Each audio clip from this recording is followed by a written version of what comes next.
O nosso convidado de hoje é um artista multifacetado, autor da maior narração literária com ditos populares, a coletânea de livros Dito pelo Não Dito e da lenda do funk carioca, uma bíblia de 1.500 páginas considerada o maior romance em número de páginas e com o maior número de personagens. Como se não bastasse esses recordes, ele também é músico, ator, diretor de curtas e longas metragens, produtor cultural e psicanalista. Eu vou conversar com Marcelo Goulart.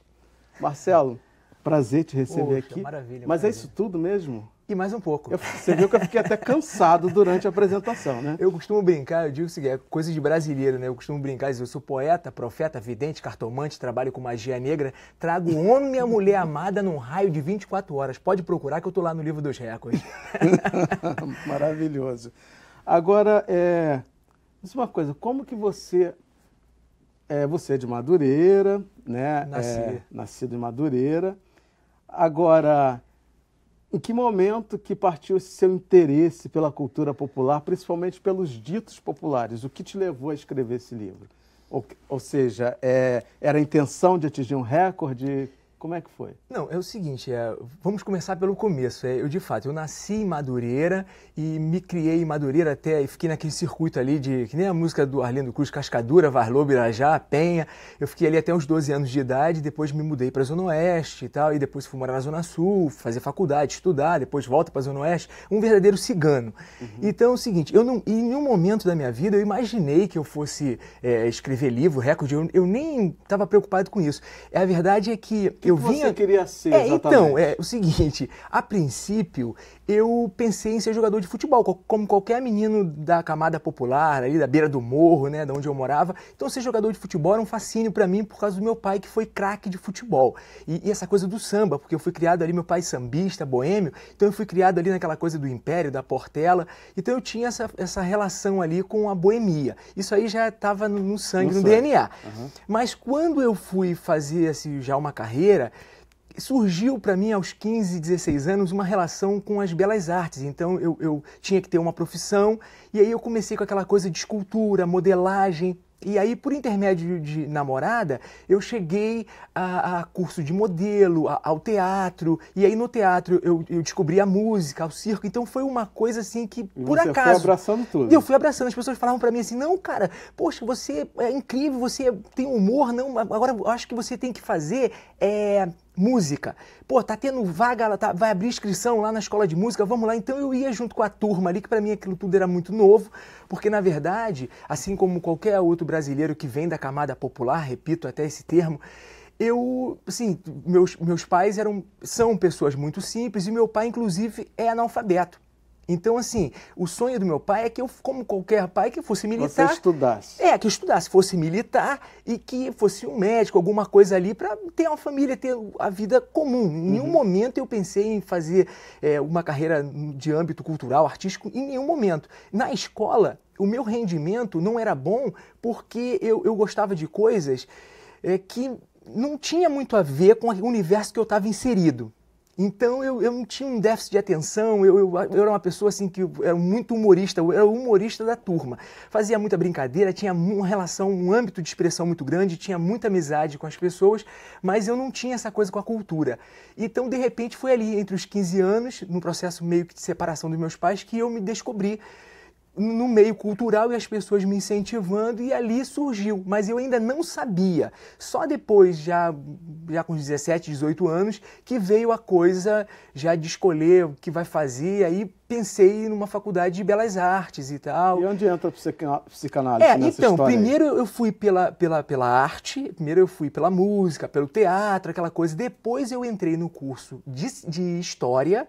Aí larguei o curso de História e fui para Psicologia. Larguei o curso de Psicologia, fui para Musicoterapia. Aí da Musicoterapia eu comecei a estudar Psicanálise, a fazer a formação em Psicanálise, e aí eu voltei para Psicologia, concluí o curso de Psicologia e fiz a formação na Psicanálise. Mas paralelo, eu tive um marco, eu digo assim, que é um marco na minha vida, que foi uma perda de um irmão meu muito jovem, com 23, 24 anos, e meu irmão foi assassinado.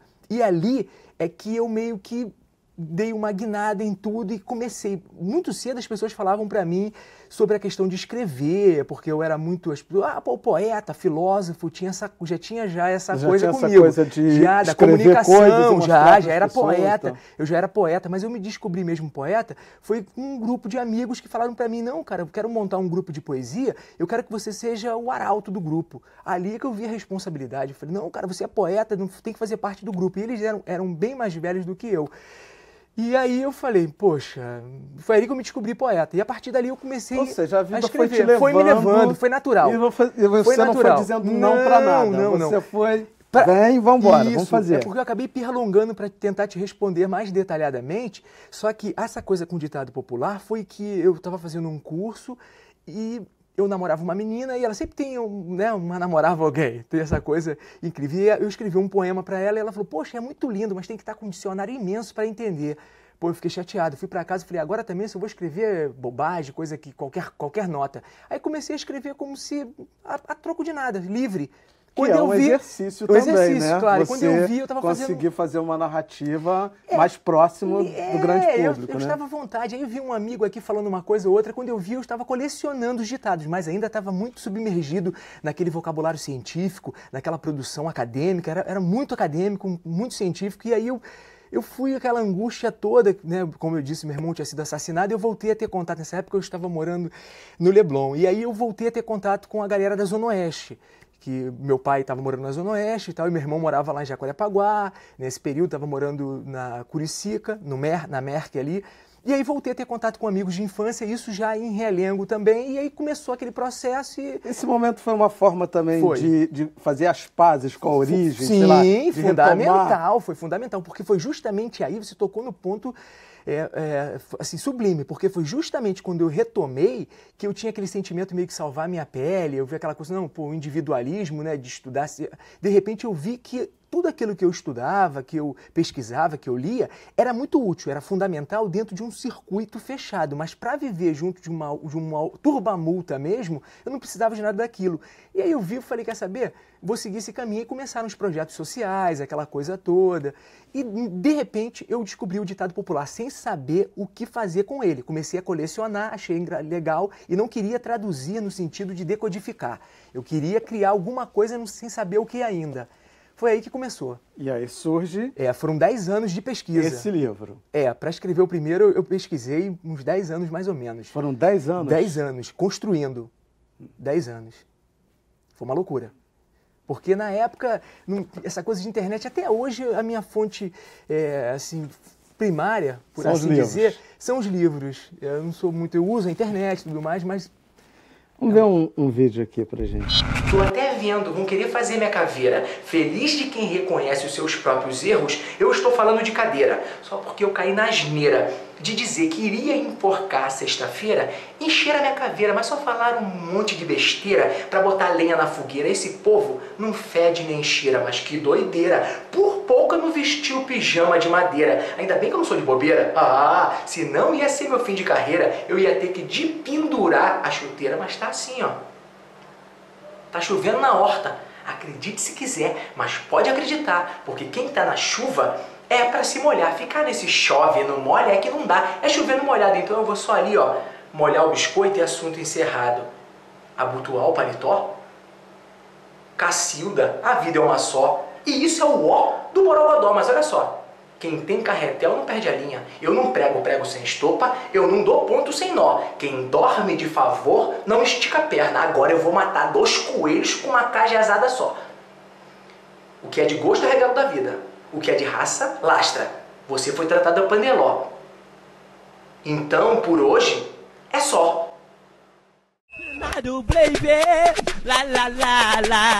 Vendo bala, eu trabalho. Vendo Choquito, Magalhães, trabalhador, aquele rap, moderador, temarada, agora. Vende bombom, Magalhães, considerador, qualquer parada, compro barulho, Magalhães, trabalhador, vendo bala, tomaram minha caixa de bombom, do serenata de amor.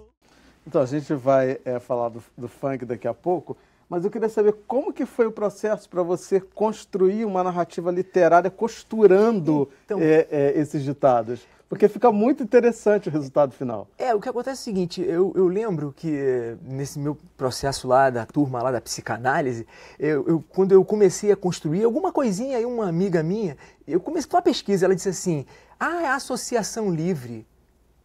Pô, fiquei chateado, eu falei assim, é um termo clínico, né, da psicanálise, usa esse termo da associação livre, eu fiquei chateado, eu falei, não é associação livre, é a livre associação, porque isso é um trabalho artístico, então eu fiz essa pontuação, mas eu não tinha construído nada ainda, fiz alguma coisinha, aí fui para casa e foi ali, começou o processo, mas sabe que eu estava suprimindo um fato importante nessa trajetória minha de vida, é o fato dos meus pais terem trabalhado durante muitos anos na feira. Eu acho, não tenho certeza. Você vai falar sobre isso daqui a pouquinho, eu vou ter que ir para o intervalo, mas é rapidinho, fique com a gente.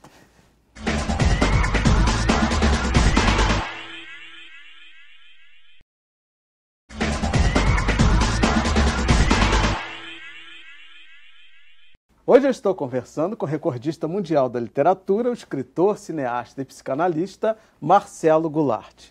Marcelo, no bloco anterior, você começou a falar dos seus pais que trabalhavam na feira. Eu acho que eu tenho essa herança, talvez, porque laranja, tem uma coisa que fala com laranja que é incrível, assim, mulher bonita não paga, mas também não leva. Eu acho que a minha relação com a cultura popular, com os ditados, com essa pesquisa, eu acho que tem uma herança também nessa relação, porque eu lembro que eu acompanhei muito, tanto meu pai quanto a minha mãe, nesse processo da feira, de trabalhar lá e tal.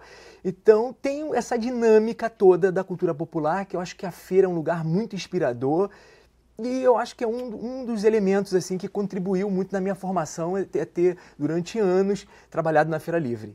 Acho que isso... Agora, você não foi um jovem que curtiu funk. Né? Não. O funk não fazia parte da tua vida. E aí você chega nesse curta sobre o MC Magalhães, e aí vira um pesquisador e escreve a Bíblia do funk. Como é que é isso? Verdade. Como é que foi esse processo? O seguinte, o filme do MC Magalhães foi um edital da Secretaria Estadual de Cultura. E, na verdade, eu fiz o filme pelo Magalhães, que eu já tinha uma relação afetiva com ele, já conhecia o Magalhães, e não pelo funk propriamente, né? Por intermédio do Magalhães, eu cheguei no funk. Claro que qualquer pessoa conhece o funk é um patrimônio comum na sociedade brasileira, e no Rio de Janeiro, por conseguinte, é o que movimenta toda a massa. Então, eu tenho um conhecimento do funk, sim, tinha superficial, mas não tinha uma relação de conhecer propriamente como as dinâmicas do funk se organizaram, se instituíram no Rio de Janeiro.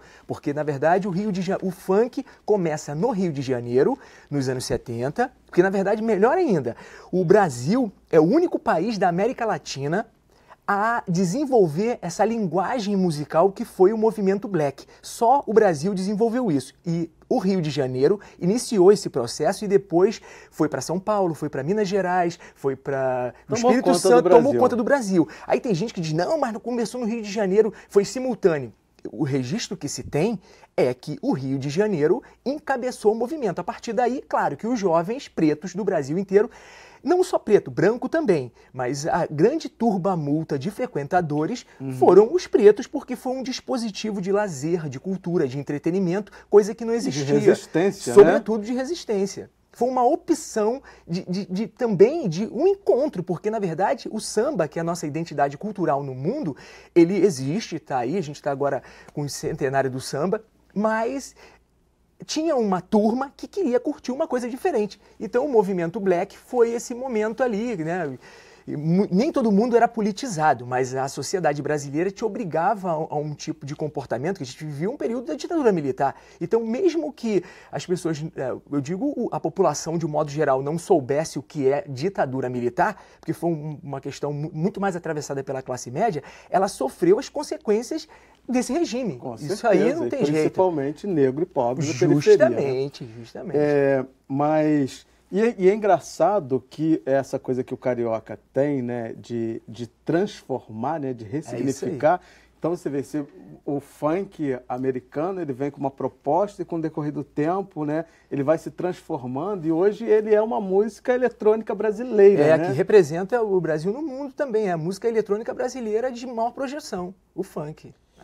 E na sua pesquisa, que eu imagino que seja uma pesquisa muito longa, né? Que pra isso é um romance, né? Para você construir um romance com desse, 1.500 páginas. Foi uma loucura. Quanto tempo que você foi? O total, entre não saber nada e chegar a um entendimento mínimo, eu demorei, foi uma gestação, foram uns 9 meses entre publicação. Só isso? Entre publicar também, porque eu ainda penei para fazer essa publicação individual, registrar, que foi tudo eu tive que fazer do próprio bolso, né? Então, foram 9 meses total, mas uns 7 meses eu fiz encontros na Uruguaiana, Cascadura, foram mais de 200 pessoas entrevistadas para fazer esse livro. E os MCs abraçaram o teu projeto, todo né? mundo abraçou, isso foi incrível, mas o mais curioso, que eu acho que talvez seja o diferencial na minha abordagem, é porque eu percorri um circuito diferente. Eu me interessava por todos os MCs e tudo mais, mas eu quis mesmo era falar do povo não falado, dos frequentadores dos bailes. Aquele povo mesmo que pegava... Que é marginalizado. Esse público que é o público que compõe o meu trabalho. Claro que falar de como o baile começou a partir de outubro de 1970 no Canecão, que era uma cervejaria de luxo, que isso é falado aqui e acolá, tá aí também. Falar do Mr. Funk Santos, falar da Soul Grand Prix, falar da estrutura do funk enquanto nascedor nos anos 70 era fundamental colocar esse registro. Mas o seu objeto principal são as pessoas. Eram as pessoas, principalmente as não conhecidas, as desconhecidas é que me interessava muito. E por intermédio desse livro, eu cheguei, que não tem figura, é romance mesmo, esse é um romance que tem mais de 2.000 personagens. É o livro com o maior número de personagens do mundo.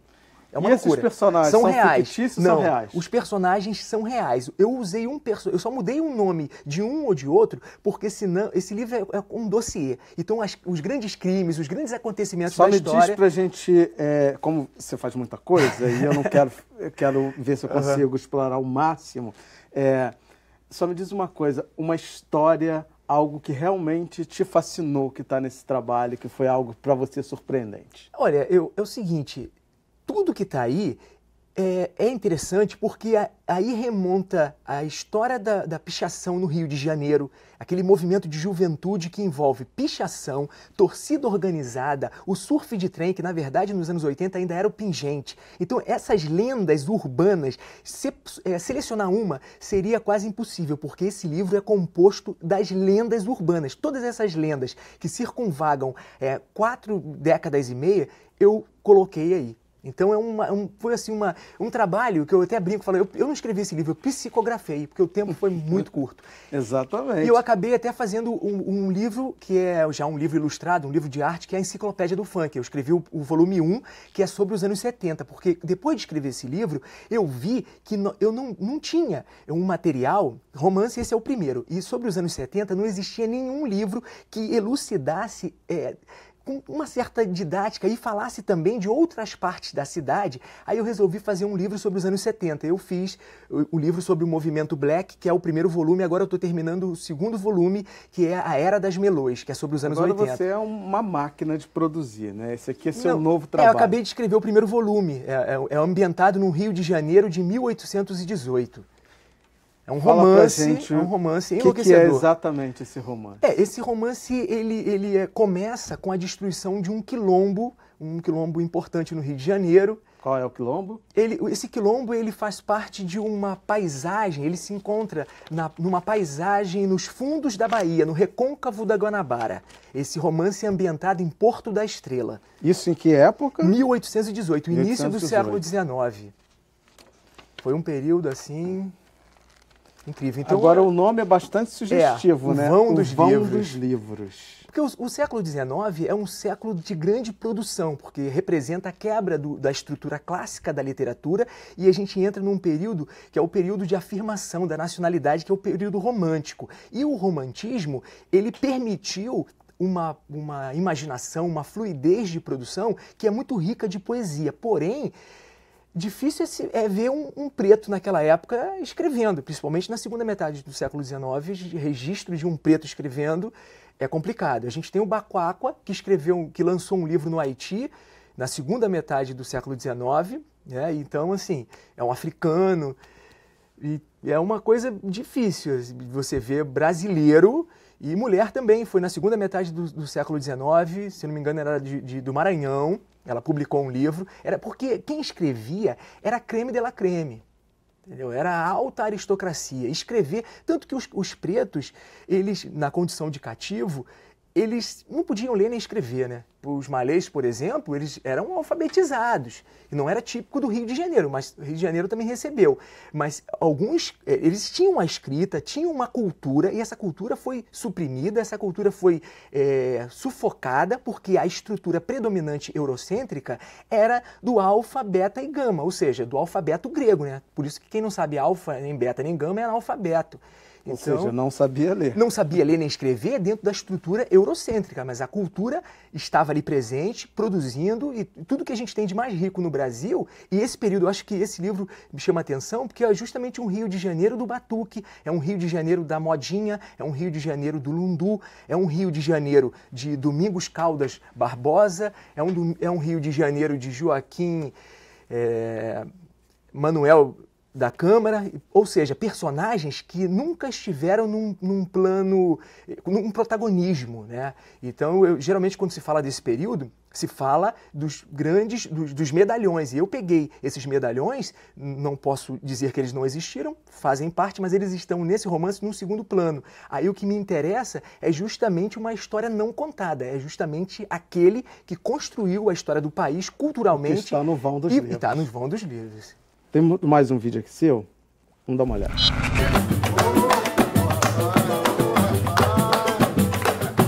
Olha o seguinte, tem que correr, mas tem que correr atirando. Marcão. Então pegou essa prata, né? Fazer uma estátua pra mim, Marcão. Vai gravar pro cinema, pai.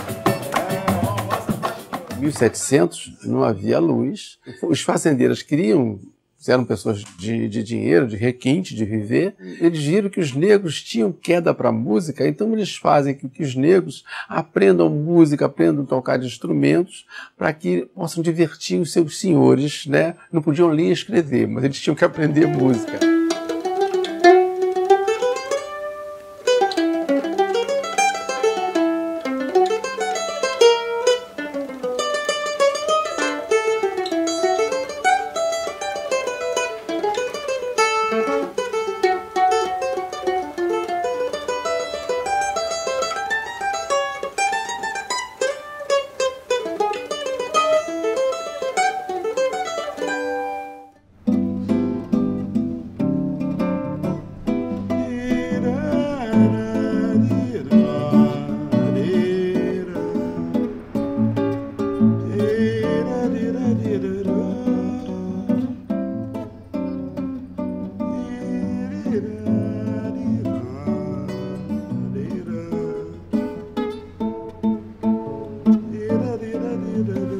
Filho de João Alves, de Jesus e Valquíria, uma prendeira na melhor qualidade. João era músico, clarinetista, e aí veio o meu incentivo pela música.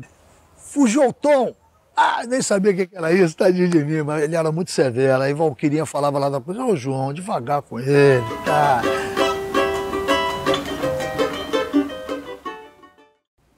Fala um pouquinho sobre esse trabalho. Esse é um longa, né? Um filme que chama-se Samba de Desterro. Na verdade, porque a gente tem várias histórias sobre o samba, mas a Zona Oeste que contribuiu para o desenvolvimento do samba também no Rio de Janeiro e, de certa forma, está desterritorializado da história do samba. E aí surge essa provocação estética, né, de fazer esse filme.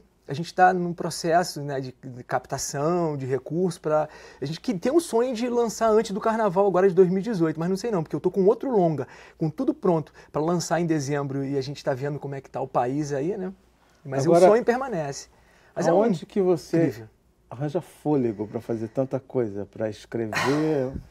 Olha brasileiro, eu tenho um livro uma novo aí. Uma pilha de livro, né? São quantos livros ao todo você escreveu? Estão todos aqui? Não. Tem um outro romance que começa na Revolução Constitucionalista e 1930 e vai até A Passeata dos 100 Mil, 1969, né? Que é um romance que está lá no acabamento. Já terminei de escrever esse romance, que na verdade é o meu primeiro romance, esse livro. Eu tô com ele lá pronto, e fico cuidando, dando tratamento, já escrevi não sei quantos outros, e ele está lá agora ele vai. Total de quantos?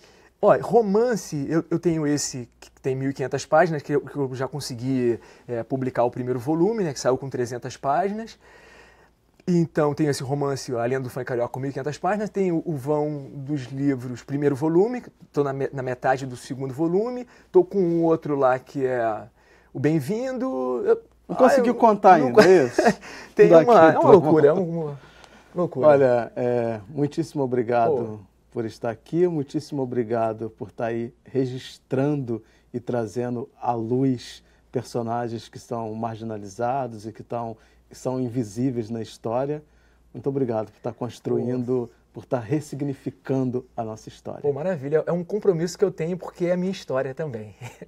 Prazer, muito obrigado. Felicidade. Sucesso pro programa sempre. Eu conversei com o recordista mundial da literatura, escritor, cineasta e psicanalista Marcelo Goulart. E para rever essa entrevista ou qualquer outra edição do programa, basta acessar www.alerj.rj.gov.br ou cultine.com.br. Obrigado pela companhia e até o próximo encontro. Eu te espero.